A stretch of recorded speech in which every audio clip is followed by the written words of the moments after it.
मुझको सिखा पाक रूह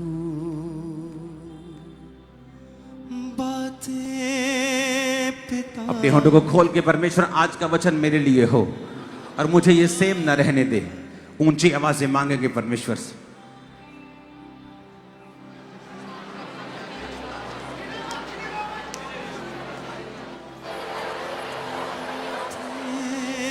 पिता के मन की वो गहरी।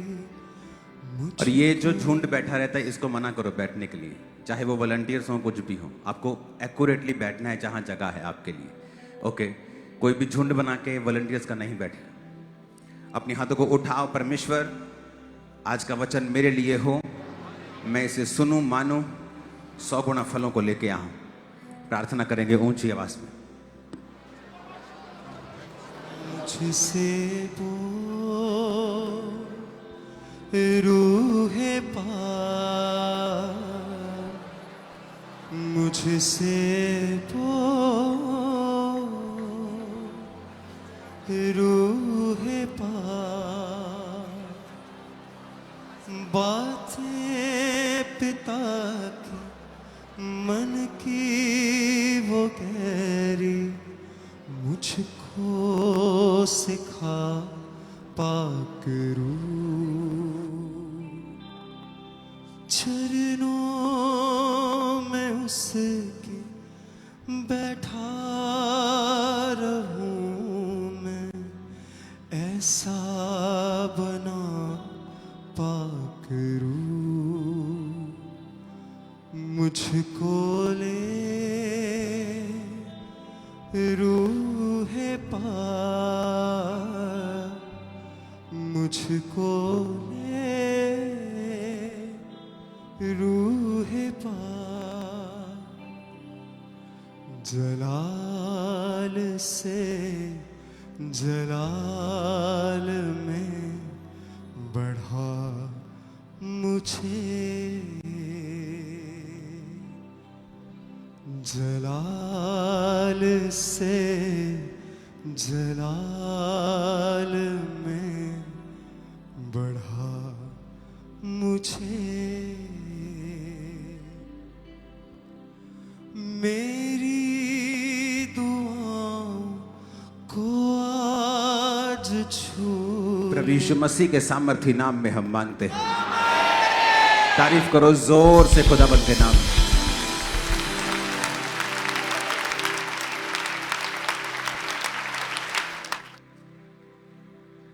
ऊंची आवाज में तारीफ करो फिर से।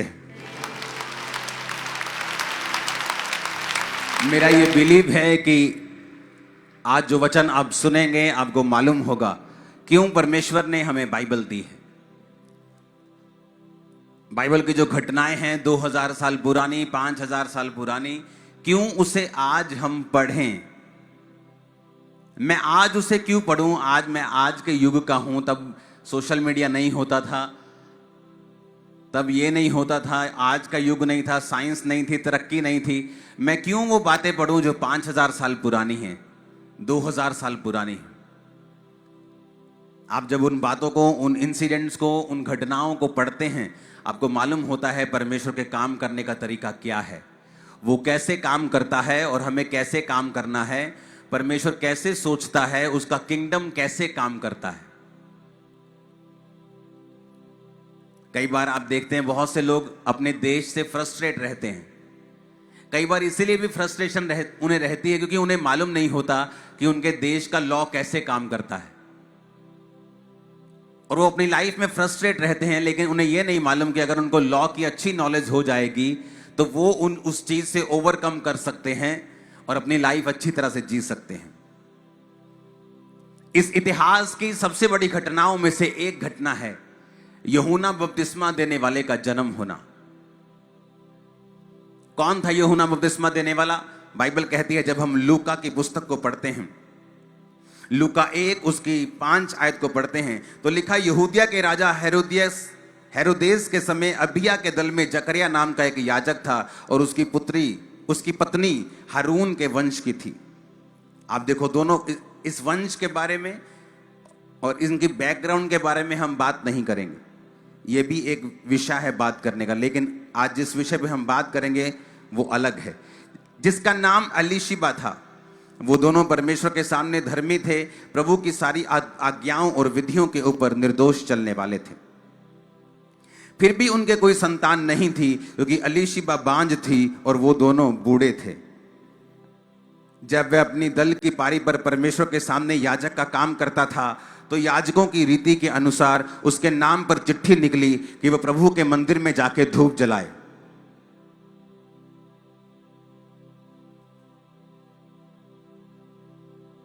ऊंची आवाज में बोलो हालेलुया। अब यहां पे हमें एक ऐसे व्यक्ति का जन्म होता हुआ मिलता है जिसके लिए परमेश्वर ने कितने साल तक देखा कि मैं किसके जरिए एक ऐसे पुरुष को पैदा करूं जो यीशु मसीह के रास्तों को साफ करेगा। यूहन्ना की जो फर्स्ट बुलाहट थी, जो पहली बुलाहट और एकमात्र और सबसे बड़ी बुलाहट उसकी थी, वो ये थी कि लोगों को क्राइस्ट के बारे में अवेयर करना, यीशु मसीह के बारे में बताना कि वो देखो परमेश्वर का मेमना, ये देखो परमेश्वर, मेरे बाद जो आने वाला है मैं उसकी जूती के तस्मे खोलने के योग्य नहीं हूं। मैं तुम्हें पानी से बपतिस्मा देता हूं, लेकिन मेरे बाद आने वाला तुम्हें आग से बपतिस्मा देगा, पवित्र आत्मा से बपतिस्मा देगा। उसकी लाइफ की जो मेजर बुलाहट थी वो थी क्राइस्ट के बारे में बताना। लेकिन एक ऐसे पुरुष को पैदा करने से पहले परमेश्वर ने यह देखा, क्योंकि यूहन्ना की जो अपब्रिंगिंग थी वो आसान नहीं थी। उसका जो पैदा होना और उसके बाद पैदा होने के बाद जवानी तक जो उसकी लाइफ थी वो इजी नहीं थी। बाइबल कहती है वो जंगलों में रहा। अगर हम वचन को पढ़ेंगे, लूका 1 उसकी 5 से 25, लूका 3 उसकी 2 से 20, लूका 7 उसकी 18 से 23 और यूहन्ना 1 उसकी 29 से 42 आयत। जब हम इन आयतों को पढ़ते हैं तो वचन क्या कहता है?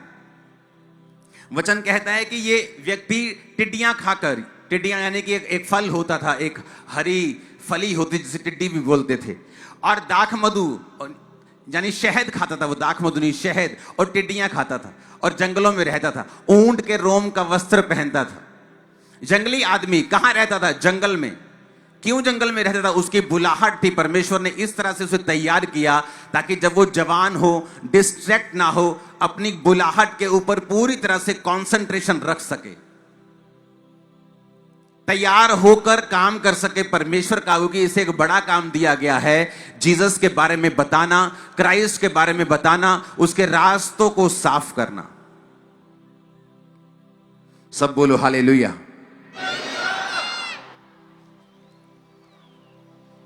तो एक ऐसा जोड़ा चुना गया जो आत्मा में था, जो बूढ़ा होने के बावजूद भी परमेश्वर के घर में सेवा के लिए मौजूद था, जिसने ये नहीं कहा कि मैं बहुत बूढ़ा हो गया हूं, तू भी बहुत बूढ़ी हो गई, हमें कुछ परमेश्वर ने दिया नहीं, चर्च आने में हमें शर्म आएगी, अगर प्रभु के घर में कोई पूछ लेगा तुम्हारे बच्चा नहीं हुआ तो हमें शर्म आएगी, आज नहीं चलते। कभी कभी जाया करेंगे बड़ी मीटिंग में, जाकर पीछे बैठ के वापस चले जाया करेंगे, लोग जब पूछेंगे तो हमें शर्म आएगी। लेकिन वचन कहता है वो एक्साइटेड थे परमेश्वर के घर में उसकी सेवा करने के लिए। और इसलिए जब चिट्ठी निकली कि आज कौन परमेश्वर के घर में जाकर अंदर जाकर सारे रीति रिवाज करेगा, तो वो चिट्ठी उसके हस्बैंड के नाम की निकली। अलीशिबा का हस्बैंड अंदर गया और वचन कहता है कि उसे स्वर्गदूत दिखाई दिया और उसने कहा अब तेरे बेटा पैदा होगा। अब मेरी बात को ध्यान से समझना, अभी मैसेज तक मैं पहुंचा नहीं हूं। जब वो बड़ा हुआ तो जंगलों में रहा, क्योंकि परमेश्वर को एक ऐसे व्यक्ति की तलाश थी जो अपने जीवन का बलिदान दे सके। उसे ऐसे माता पिता से पैदा किया जिन्होंने अपना सारा जीवन परमेश्वर के घर के लिए बलिदान किया था, जो परमेश्वर की आज्ञाओं और विधियों पर निर्दोष चलने वाले थे, जो ये सवाल नहीं कर रहे थे कि परमेश्वर मेरे जीवन में तूने काम क्यों नहीं किया। अगर तूने मेरे जीवन में काम नहीं किया इसका मतलब तू असली नहीं है। उनको यकीन था परमेश्वर असली है, इसलिए वो सेवा करने के लिए एक्साइटेड थे। एक्साइटेड थे तो घर में थे, एक्साइटेड थे तो परमेश्वर के घर में थे, चाहे उनके कोई भी बेबी नहीं था, बूढ़े हो चुके थे। बाइबल कहती है वो दोनों बूढ़े थे, अलीशिबा बांझ थी और परमेश्वर के घर में मौजूद थे। ये कैसे हो सकता है कि उनके अपने जीवन में बेबी नहीं था, लेकिन फिर भी उनको यकीन था, उनको मालूम था कि यहोवा परमेश्वर ही एकमात्र और सच्चा परमेश्वर है। अब आगे बढ़ते हैं। बाइबल कहती वो जवान होता है। जब जवान होता है तो प्रचार करता है। जब प्रचार करता है, परमेश्वर के बारे में बताता है, सब इजराइलियों को पानी का बपतिस्मा देता है, उन्हें उसे यीशु मसीह के बारे में बताता है और उस यीशु मसीह के बारे में प्रचार करता है। क्या प्रचार करता है यीशु के बारे में? वो कहता है कि यूहन्ना 1 उसकी 29 आयत को हम पढ़ेंगे। उसमें लिखा, दूसरे दिन यीशु को उसने अपनी ओर आते देखकर कहा, देखो ये परमेश्वर का मेमना है जो जगत का पाप उठा ले जाता है। ये वही है जिसके विषय मैंने कहा था कि एक पुरुष मेरे पीछे आता है जो मुझसे श्रेष्ठ है, क्योंकि वह मुझसे पहले था। अब यूहन्ना बपतिस्मा देने वाला जब यीशु मसीह को अपनी ओर आते हुए देखता है तो क्या कहता है कि देखो ये परमेश्वर का मेमना है जो जगत के पाप को उठा के लेके जाता है। ये वही है जैसे जिसके विषय मैंने कहा था कि एक पुरुष मेरे पीछे आता है। पीछे मतलब क्या? मेरे बाद, क्योंकि यीशु मसीह का जन्म यूहन्ना के बाद में हुआ। वो 6 महीने की प्रेग्नेंट थी जब मरियम उसकी मम्मी 6 महीने की प्रेग्नेंट थी यूहन्ना से, जब उसकी मम्मी उसके पास गई थी। जीसस की मम्मी मरियम उसके पास गई थी। अब उसने कहा मुझसे श्रेष्ठ है, क्योंकि वो मेरे पीछे आता है, क्योंकि वह मुझसे पहले था। अब मुझसे पहले उसने क्यों कहा? क्योंकि वो परमेश्वर उससे वाकई पहले था। सिर्फ उसने धरती पर देहधारी होकर वो आया था, लेकिन था वो उससे पहले। यूहन्ना ने गवाही दी, मैंने आत्मा को कबूतर के समान आकाश से उतरते देखा है और वो उस पर ठहर गया। मैं उसको पहले पहचानता नहीं था, परंतु जिसने मुझे जल से बपतिस्मा देने को भेजा उसी ने मुझसे कहा, जिस पर तू आत्मा को उतरते और ठहरते देखे वही पवित्र आत्मा से बपतिस्मा देने वाला है। यूहन्ना ने कहा मैं पहचानता तो नहीं था, मुझे नहीं मालूम था, लेकिन परमेश्वर ने जिसने मुझे इस बुलाहट में बुलाया है उसने मुझे कहा, जिस पर तू पवित्र आत्मा को उतरता और ठहरता देखेगा वही मसीह होगा। और क्या हुआ? जब यीशु मसीह बपतिस्मा ले रहे थे, यूहन्ना से, तो पवित्र आत्मा उस पे उतरा और ठहरा। कितनों को याद है ये बात? तो यूहन्ना ने पहचान लिया कि यही प्रभु यीशु मसीह है जिस पर आत्मा उतरा और ठहर गया। अब यूहन्ना को मालूम हो गया। इमेजिन करो, एक योजना कब से शुरू हुई? जकरिया और अलीशिबा से, जब वो जवान थे, बेबी नहीं हुआ और वो वफादार थे और परमेश्वर उनको देख रहा था। आपको क्या लगता है, ये पहले से डिसाइड होता है कि किसके द्वारा कौन सा बेबी जन्म लेगा, किसके साथ किसकी शादी होगी? नहीं, ये पहले से डिसाइड नहीं होता। आपकी लाइफ, आपका कैरेक्टर इस धरती के ऊपर डिसाइड करता है कि परमेश्वर आपको कैसे व्यक्ति आपकी लाइफ के अंदर देगा। आपका चरित्र जो है इस धरती के ऊपर ये डिसाइड करता है कि परमेश्वर आपको कैसी पत्नी और कैसा पति, कैसे बच्चे और कैसे आपको लोग देगा। ये आपकी लाइफ के चरित्र के ऊपर, कैरेक्टर के ऊपर, आपकी लाइफ के ऊपर निर्भर करता है कि वो आपको कैसे व्यक्ति देगा। अब परमेश्वर को एक ऐसी कुंवारी चाहिए जो सचमुच की कुंवारी है। आज शादी नहीं हुई तो कुंवारी है, क्या वो सचमुच में कुंवारी है? अब मरियम बाइबल में क्या कहती है, जब उसको यीशु मसीह उसके द्वारा जन्म लेते हैं तो वो क्या कहती है? कहती परमेश्वर ने मेरी दीनता के ऊपर दृष्टि की है।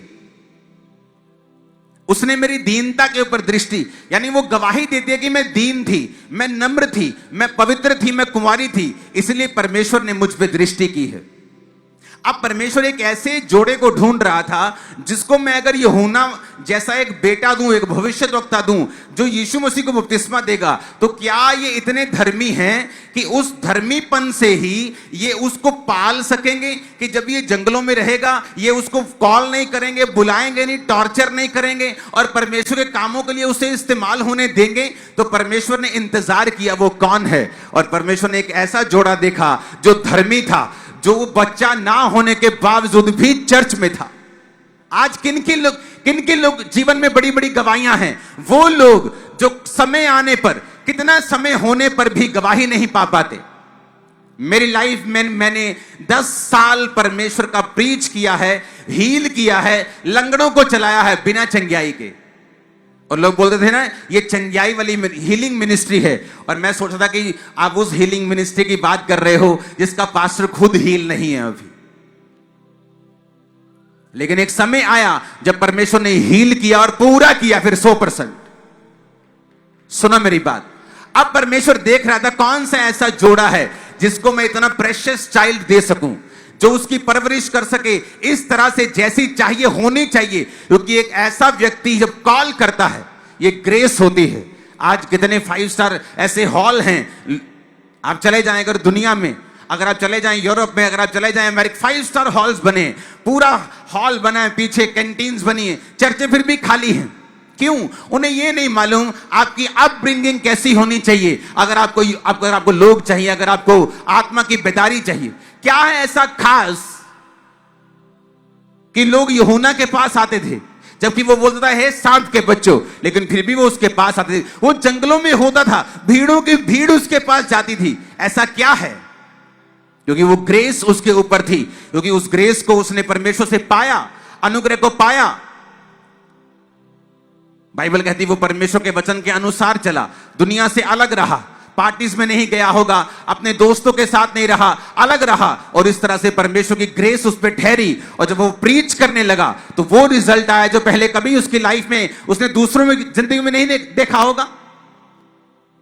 अब हुआ क्या? परमेश्वर ने एक ऐसे जोड़े को ढूंढा कि जिसके जरिए वो यूहन्ना बपतिस्मा देने वाले को पैदा कर सके। अब परमेश्वर को वो जोड़ा मिल गया, एक ऐसा जोड़ा जो बांझ था, जो निर्दोष था, विधियों पे चलने वाला था। अब ऐसा जोड़ा मिल गया और परमेश्वर ने कहा अब मैं इसको वो बेबी दूंगा, क्योंकि ये वर्दी है उस बेबी के, उस ग्लोरी के।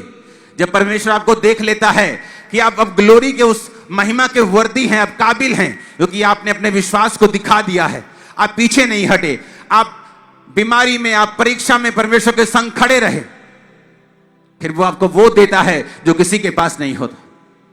और ये किसकी मर्जी है? परमेश्वर की मर्जी है? नहीं, ये आपकी मर्जी है। आप कितना बढ़ना चाहते हैं, आपकी मर्जी है। आप कितनी ग्लोरियस लाइफ जीना चाहते हैं, आपकी मर्जी है। आपका जैसा बलिदान होगा वैसी आपकी आग होगी।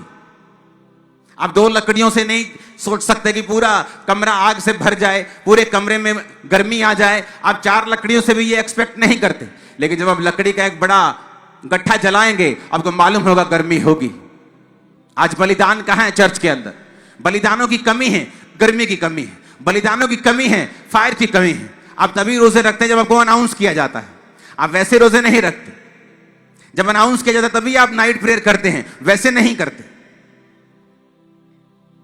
आपको सिखाना पड़ता है, समझाना पड़ता है। कोई बात नहीं अगर आपकी लाइफ में गवाही नहीं आई तो, लेकिन बाइबल कहती है ये लोग परमेश्वर के साथ इतने वफादार थे कि बुढ़ापे तक भी बेबी ना होने के बावजूद भी वो परमेश्वर की सेवा के लिए एक्साइटेड थे, काम करना चाहते थे, परमेश्वर के घर में थे। अब आगे क्या हुआ? अब आगे क्या हुआ सुनेंगे। यूहन्ना दूसरे दिन, लिखा यूहन्ना और उसके चेलों में 2 जन खड़े हुए थे और यीशु जा रहा था। जब वो यीशु को देख रहे थे तो यूहन्ना ने यीशु की ओर दृष्टि करके कहा देखो ये परमेश्वर का मेमना है। यूहन्ना के दोनों चेले यूहन्ना की ये बात सुनकर यीशु के पीछे हो लिए। अब यूहन्ना को मालूम था कि ये बंदा, पवित्र आत्मा इस पे उतरा है, इस पे ठहरा है। मैंने बहुतों को बपतिस्मा दिया लेकिन किसी पे पवित्र आत्मा उतरा और ठहरा नहीं, इस पे उतरा और ठहरा, यानी ये जगत का मेमना है, ये यीशु मसीह है। और 2 चेलों के साथ वो खड़ा था। जब यीशु मसीह जा रहे थे तो 2 चेलों को बोला देखो ये परमेश्वर का मेमना है। तो लिखा वो 2 चेले यूहन्ना को छोड़कर यीशु मसीह के पीछे हो गए। लेकिन आप जानते हैं एंड में क्या हुआ? जब आप लूका 7 उसकी 18 से 23 आयत पढ़ते हैं। ये मैंने आपको क्यों पढ़ाया? क्योंकि यूहन्ना को 100% ये मालूम था कि यही जगत का मेमना है, यही परमेश्वर है, यही यीशु मसीह है, यही असली परमेश्वर है। क्योंकि उसने परमेश्वर से भी निशानियों को देखा, पवित्र आत्मा उतरा और ठहरा, सब कुछ उसने देख लिया और कहा यह जगत का मेमना है, उसे पूरा मालूम हो गया। लेकिन अब आता है ट्विस्ट कहानी में। आप जब चर्च में आते हैं आपको सब कुछ मालूम हो जाता है, आप वचन पढ़ते हैं, आपको मालूम होता है कि नहीं, यीशु मसीह वाकई जीवित परमेश्वर है, इसके जैसा और कोई परमेश्वर नहीं है। आप लोगों की लाइफ में टेस्टिमनीज को देखते हैं, आप सबकी लाइफ में गवाहियां देखते हैं। अच्छा वो देखो लंगड़ा चल पड़ा, अच्छा वो देखो कैंसर ठीक हो गया, अच्छा उसके 20 साल बाद बेबी हो गया। आप सारी टेस्टिमनीज को देखते हैं और आपको यकीन होता है कि हाँ वाकई यीशु मसीह जीवित परमेश्वर है। अब आता है कहानी में ट्विस्ट, अब वो मोड़ आता है जहां पर आपके विश्वास की परख होती है। अब बाइबल कहती है यूहन्ना जेल में डाल दिया गया। जब यूहन्ना जेल में डाल दिया गया तो वचन कहता है यूहन्ना को उसके चेलों ने सब बातों का समाचार दिया। यूहन्ना ने अपने चेलों में से 2 को बुलाकर प्रभु के पास पूछने के लिए भेजा, क्या आने वाला तू ही है, क्या मैं किसी और की बाट जो हूं? यूहन्ना जेल में चला गया क्योंकि उसके राजा के खिलाफ उसने प्रीच किया कि राजा तुझे ये पत्नी रखना उचित नहीं। तो वो राजा गुस्सा कर गया और उसने यूहन्ना को जेल में डाल दिया। जब जेल में डाल दिया तो यूहन्ना ने क्या अपने चेलों को भेजा पूछने के लिए, कहता क्या तू ही है आने वाला मसीही या मैं किसी और का इंतजार करूं? इमेजिन करो, जिस बंदे की लाइफ पैदा ही इस बात के लिए हुई थी कि वो यीशु मसीह के बारे में लोगों को बता सके, ये उसकी लाइफ के जीने का, पैदा होने का मकसद था। ये मकसद था कि उसके माता और पिता सारी उम्र बांझ रहे, लोगों की बातें सुनी, क्योंकि परमेश्वर एक ऐसे बच्चे को भेजना चाहता था जो जीसस को बैप्टाइज देगा, जीसस का एक तरह से धार्मिकता की गुरु होने की, मेंटर होने की पूरी करेगा और लोगों को बताएगा कि जगत का मेमना, परमेश्वर का मेमना यही है, यह प्रभु का मेमना जो जगत के लिए मार दिया जाएगा। वो यूहन्ना जो सारी अपनी उम्र जंगल में रहता है तैयारी के लिए कि जब वो बुलाया जाए प्रचार करने के लिए उसके लाइफ वर्दी हो और वो परमेश्वर के नाम में उसका प्रचार कर सके, वही यूहन्ना कहता है क्या तू ही है मसीही या मैं किसी और का इंतजार करूं? क्योंकि सब धर्मी हैं, हम सब धर्मी हैं, वाह वाह वाले धर्मी, प्रीचिंग वाले धर्मी, ये बोने वाले धर्मी, ये सब प्रार्थना करने वाले, उपवास करने वाले धर्मी, बशर्ते हमारी अपनी लाइफ में कोई परीक्षा ना आए। क्योंकि जब अपनी लाइफ में परीक्षा आई सारे साइन दिखते थे, अच्छा आत्मा उतरा और ठहरा, यही जगत का परमेश्वर का मेमना है जो जगत के लिए उठा लिया जाएगा। अच्छा वो भी निशानी मालूम है, माता पिता सारी उम्र बांझ रहते हैं विधियों पर निर्दोष चलने के बावजूद भी, क्योंकि मैं पैदा हो सकूं। उसकी लाइफ इस तरह से परमेश्वर चलाता है कि वो जंगलों में रहता है, टिड्डियां और शहद खाता है। यह भी मालूम है, जब आया तो यह भी मालूम है कि यह मसीह है, बपतिस्मा दिया, पवित्र आत्मा को उतरते ठहरते देखा, लेकिन जब अपनी लाइफ में परीक्षा आई कहता क्या तू ही है? अरे भाई, जिसके लिए तू पैदा हुआ, जिसके लिए तेरे माता पिता बांझ रहे सारी उम्र, जिस काम के लिए तू आया है धरती के ऊपर, जिस निशानियों को प्रभु ने तुझे दिखाया है, अब ऐसा क्या हो गया कि अब तू ही पूछता है कि तू ही मसीह है या मैं किसी और का इंतजार करूं? ऐसा ही होता है, ऐसा ही होता है विश्वासियों के साथ। जब तक तो अपने आसपास वो गवाहियों को देखते हैं, वाह वाह वाह बेबी हो गया, ओ वाह वाह वाह कैंसर ठीक हो गया, ओ बल्ले बल्ले बल्ले बल्ले बल्ले इतने लोग आ गए, तब तक तो सब ठीक रहता है, जब तक फाइनेंशियली ब्लेसिंग आ रही है। लेकिन जैसे ही कोई परीक्षा आती है, क्योंकि यूहन्ना सोच रहा था कि अगर तू परमेश्वर है, तू जानता है कि मैंने तुझे बपतिस्मा दिया है, अब तू मुझे जेल से छुड़ाता क्यों नहीं? ऐसे लोग बोलते ये बीमारी तो मुझे हील क्यों नहीं करता, ये वीजा मेरा क्यों नहीं आता, ये वाला बच्चा क्यों नहीं तो सुधारता परमेश्वर? क्योंकि आपको लगता है कि परमेश्वर आपके हिसाब से जवाब देगा, क्योंकि आपने परमेश्वर को मानकर उसको खरीद लिया है, आपने एहसान कर दिया है स्वर्ग के ऊपर कि उसको आपकी बात सुननी पड़ेगी और माननी पड़ेगी। और फिर होता है ठोकर खाने का समय शुरू, जब आप अपने हिसाब से परमेश्वर को काम करने के लिए बोलते हैं और वो आपका काम नहीं करता, फिर आप शक करने लगते हैं, क्या तू असली है? अगर तू असली है तो ये कर, अगर तू असली है तो वो कर। अरे तुझे पहले मालूम नहीं था वो असली है? जब वो तेरे जीवन में काम कर रहा था, जब तुझे परमेश्वर निशानियां दे रहा था, जब तेरे जीवन में असंभव और अचंभे काम हो रहे थे, तब तेरे को मालूम नहीं था? मालूम था। अब तेरे मन मुताबिक परमेश्वर एक काम नहीं कर रहा, अब तू परमेश्वर की योग्यता के ऊपर सवाल उठा रहा है, जैसे बहुत से विश्वासी करते हैं। उनकी लाइफ में परमेश्वर ऐसा काम करता है जो उनको मालूम है दुनिया का कोई बाबा नहीं कर सकता, कोई दुनिया की ताकत नहीं कर सकती। उनकी लाइफ में ऐसा काम हुआ। किनकी लाइफ में? हर एक विश्वासी की लाइफ में ऐसा काम होता है। जब परमेश्वर ने दिखाता है चिन्ह के जरिए कि तेरी लाइफ में मैं जिंदा हूं, देख मैंने ये काम किया है, जैसा कोई नहीं कर सकता। फिर दूसरा, दूसरों के जरिए जब आप दूसरों की लाइफ में बड़े बड़े काम होते हुए देखते हैं, आपको मालूम होता है यार वाकई ये परमेश्वर है। लेकिन तब क्या हो जाता है जब आपकी लाइफ में एक ऐसी परीक्षा आती है कि परमेश्वर किसी कारणवश चाहता है कि ये परीक्षा में आप थोड़ी देर रहें, इस दुख में आप थोड़ी देर रहें, लेकिन तब आप परमेश्वर के ऊपर सवाल करने लगते हैं कि ये क्या तू जीवित है, क्या तू असली है, क्या तू फलाना है, क्या तू ढमकाना है।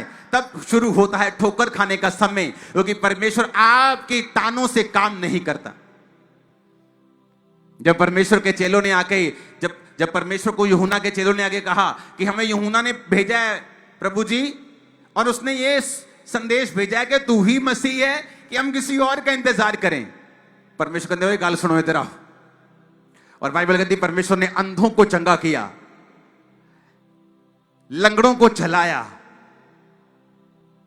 कोड़ियों को शुद्ध किया, सब बीमारों को चंगा करके परमेश्वर ने कहा जाओ जो तुमने आंखों से देखा है यूहन्ना से कह दो, और यह भी कह दो धन्य है वो जो मेरे कारण ठोकर ना खाएगा, धन्य है वो। यीशु ने कहा मैं तेरा नौकर नहीं हूं कि तेरे ताने से मैं कहूंगा और भागा भागा आऊंगा। यूहन्ना अल्लाह भर चाबी जेल दी। परमेश्वर ने कहा जो कुछ तूने देखा है ना,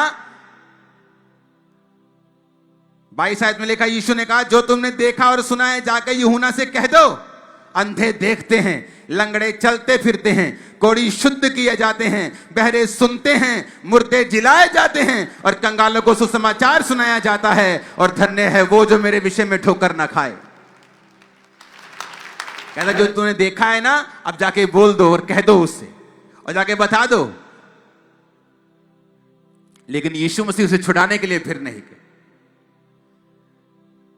और राजा की बेटी डांस कर रही है, राजा का जन्मदिन आया, ले ले ले ले ले ले ले डांस हो रहा है उधर।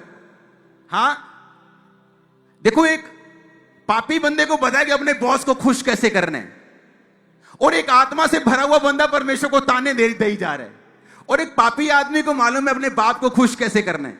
वो राजा महाराजा डांस बड़ा देखते थे, मुद्रा देखते थे। वो डांस कर रही है, खुश हो गई। क्या चाहिए बेटा तुझे? कहती मुझे तो मालूम नहीं क्या चाहिए, मम्मी ने पूछ के आनी। मम्मी से पूछा क्या चाहिए मम्मी? मम्मी कहती है साडे खिलाफ वो बोलता यूहन्ना ਇਹਦਾ सिर वड लिया, कहते ਇਹਦਾ सिर दे दे। कहती पापा मुझे यूहन्ना का सिर चाहिए। राजा उदास हुआ, पर अपने सामने बैठने वालों के कारण कि मैं पूछ चुका हूं तुझे क्या चाहिए, कहता जाओ और यूहन्ना का सिर काट कर इसे दे दो। और वो यूहन्ना का सिर काट के दिया, और वो थाली में जाके मां के पास ले गई।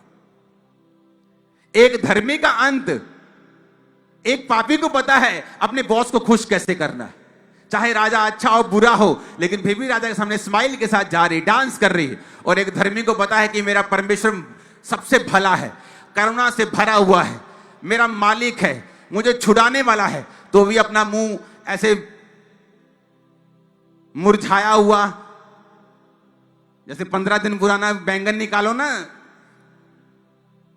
किसी नुक्कर से, जैसे वो मुरझाया होता है, ऐसे मुरझाए मुंह लेके हम परमेश्वर के पास जाते हैं और साथ में ताने मारते हैं, तू ही है, ये तू ही जीवित है, तो ये क्यों नहीं करता? तेनू देखदा नहीं परमेश्वर? तेनू ये नहीं देखदा जिन्हें तेनू अखा दित्तियां उन्होंने देखदा ही है काका।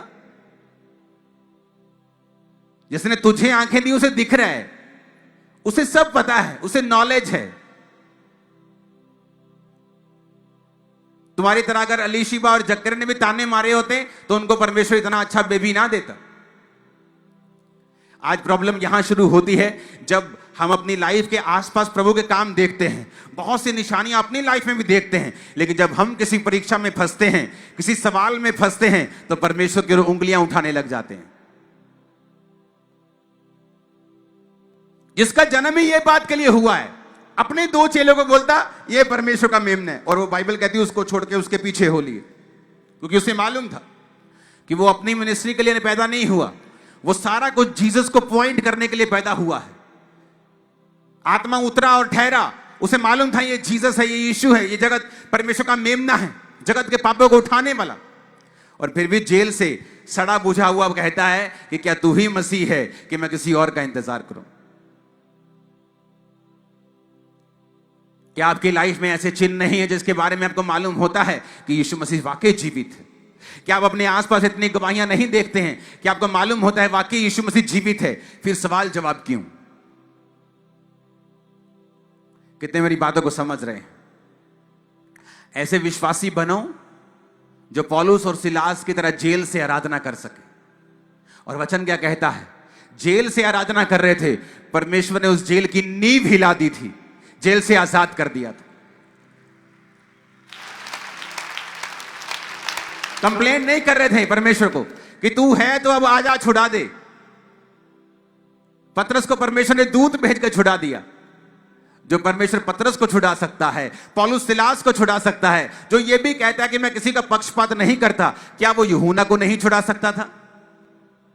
शब्द, विश्वास के कर्म, आपकी परीक्षा के समय आपकी हैंडलिंग कैसी है परमेश्वर के सामने, यह बहुत फर्क पड़ेगा आपकी लाइफ कैसे चलेगी आगे।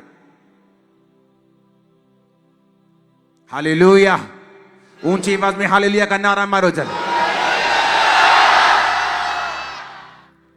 अब हैरान नहीं होते कि शैतान जिस तरह से यूहन्ना को परख रहा था, कितना जन्म है यीशु मसीह के बारे में बता, तू स्पेशलिस्ट है, स्पेशलिस्ट जीसस के बारे में बताने में तू एक ही है दुनिया पूरी में। और वही बंदा कह रहा है कि क्या तू ही है? वो ताना मार रहा था परमेश्वर को,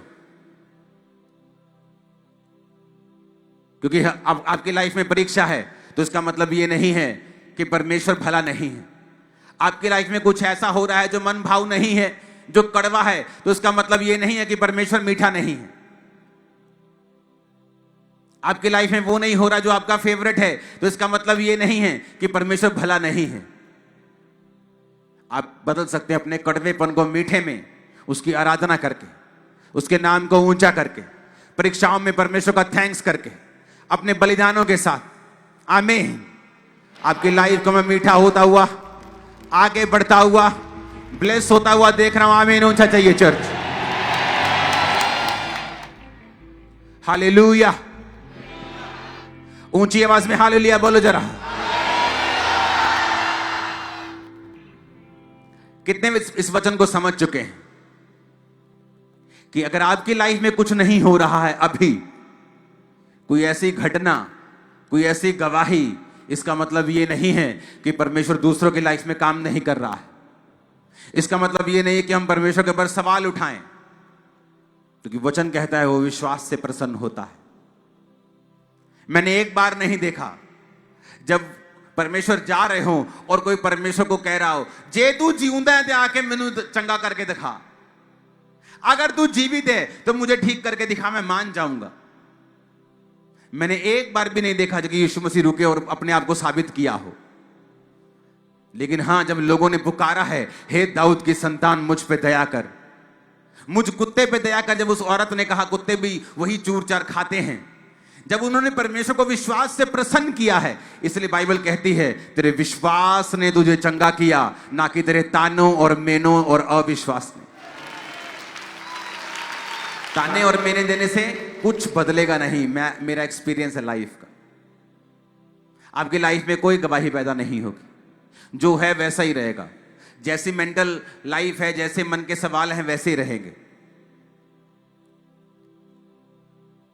ताने और मेने देने से कुछ बदलेगा नहीं, सब चीजें सेम सी रहेंगी। सिर्फ आपके मन का पीस ही है जो खत्म हो जाएगा। इसलिए बाइबल कहती है परमेश्वर के फाटकों से धन्यवाद करते हुए प्रवेश करो, स्तुति गाते उसके आंगनों में प्रवेश करो,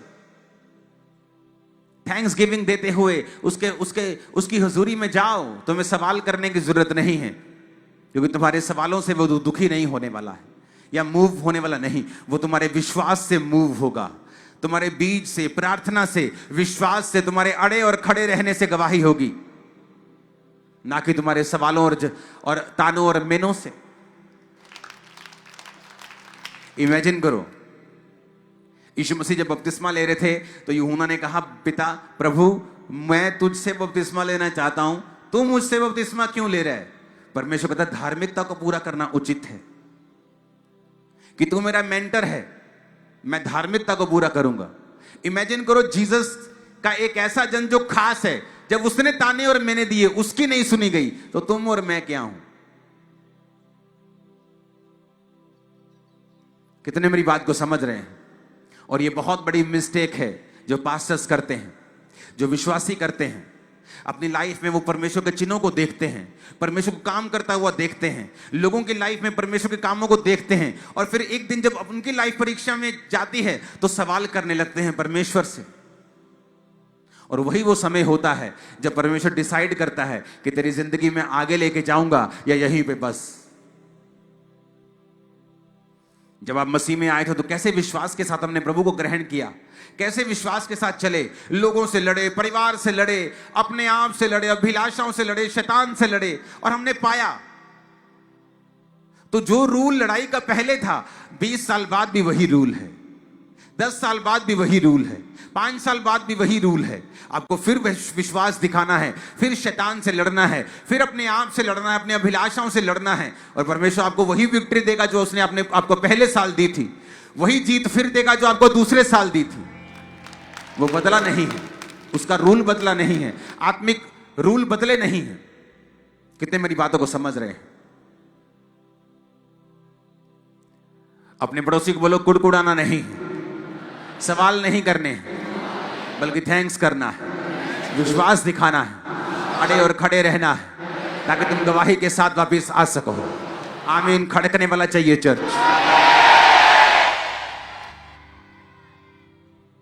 हालेलुया, हालेलुया।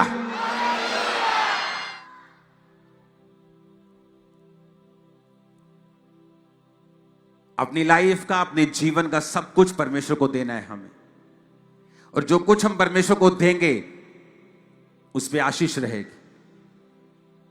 आप सब चर्च आते? हाँ जी, हाँ जी, ऐसे हम सब चर्च आते हैं जी। हमारा एक बेटा नहीं आता, वो बहुत पढ़ता है, पढ़ता लिखता बहुत है, घर पे रहता है, पढ़ाई करता है।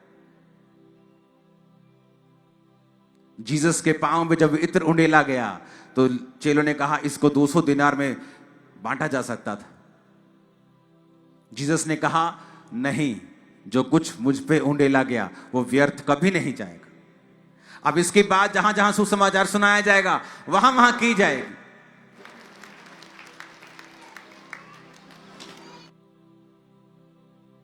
आप उन मेंबर्स को घर छोड़ के आते हैं, जब आप परमेश्वर की प्रेजेंस में सब चीजों को नहीं लाते, उन पे बरकत नहीं रहती, परमेश्वर का हाथ उन पे नहीं रहता। हम अपनी लाइफ में कुछ भी करें, बड़े बिजनेस करें, बड़ी पढ़ाइयां करें, बड़ी सेवकाइयां करें, लेकिन परमेश्वर की हुजूरी में जब आने का समय हो, हमारा पूरा परिवार यहां होना चाहिए। हालेलुया। अगर हमारी लाइफ धर्मी है और वचन पे खड़ी है, तो परमेश्वर ऐसी बहुत सी चीजें हैं जो आज लोगों की लाइफ में देखता है कि मैं किसको दूं। जब यूहन्ना और उसकी जो उसका बाप था जकरिया और उसकी पत्नी एलीशिबा जब धरती पे चल रहे थे, उनको मालूम नहीं था कि परमेश्वर क्या सोच रहा है, कि अब वो समय आ चुका जब जीसस जाएंगे, अब समय आ चुका है जब यूहन्ना जाएगा, उससे पहले तो वो उनको मालूम नहीं था। वो तो जस्ट परमेश्वर की आज्ञाओं को और विधियों पर निर्दोष चलने वाले थे।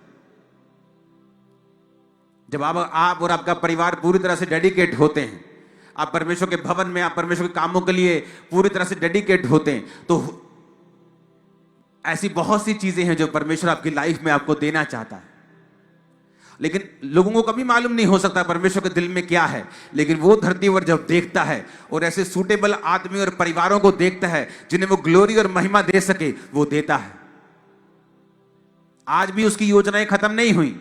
उसकी योजना यूहन्ना देने की थी, आज उसकी योजनाएं अलग हैं और कोई चीजें देने की हैं। वो ग्लोरियस हैं, महिमा में हैं, सामर्थी हैं, बड़ी हैं, लेकिन वो आज भी सूटेबल मैन एंड वुमेन्स को ढूंढता है जिनकी लाइफ में वो दे सके सारी चीजों को।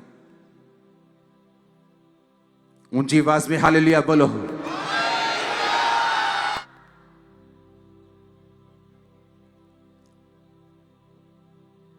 अपने हाथों को उठाओ। अगले हफ्ते में एक स्पेशल प्रार्थना करने वाला हूं। वो प्रार्थना होगी आपके पूरे परिवार की डेडिकेशन, खुदा के लिए। अगले संडे आपका फुल फैमिली चर्चिस में होना चाहिए, ब्रांचेस में। यहां जहां भी आप जाते हैं ब्रांच में, यहां पर फुल फैमिली आपका चर्च में होना चाहिए। अगले संडे हम डेडिकेट करेंगे लोगों को, परिवारों को परमेश्वर के सामने, ताकि परमेश्वर अपनी महान योजनाओं को उनकी लाइफ में पूरा कर सके। अपने हाथों को हिलाओ, खुदा से कहो कि परमेश्वर मैं तेरा धन्यवाद करता हूं, तेरा धन्यवाद करती हूं कि तूने मुझे इतनी बड़ी गवाही दी, और वायदा करता हूं कि आज से मैं सवाल नहीं, ताने नहीं, तुझे सिर्फ महिमा दूंगा और थैंक्स दूंगा और धन्यवाद दूंगा। मेरे जीवन में उस बुलाहट के लिए मैं कभी भी शक नहीं करूंगा जो तूने मुझे दी है।